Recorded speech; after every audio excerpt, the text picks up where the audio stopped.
Welcome to Tenor Tech, where I solve the problems you didn't even know you had. In this video, I will show how to jack a Honda Accord step by step. Start by parking on level ground, engaging the parking brake, and placing wheel chocks behind the wheels you will not lift. Remove the hubcap or wheel cover, loosen lug nuts slightly while the car is still on the ground, and position the jack under the specified pinch weld or factory jack point to prepare for lifting safely. Feel along the sill for the reinforced pinch weld and confirm the factory jack point near the wheel well.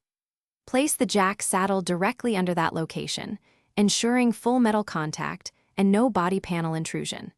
Double-check that the car is stable and the chocks are secure, then slowly pump the jack while watching the contact point for any slipping or deformation to keep the lift controlled and safe. Raise the vehicle slowly until the tire clears the ground and maintain a steady pace as you go.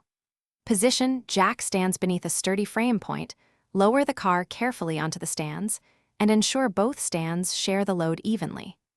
Give the car a gentle push to confirm stability, then fully remove the wheel if needed, working with the lug nuts and tools in an organized manner to avoid dropped fasteners or lose. Thanks for watching. Subscribe to keep your life in tune.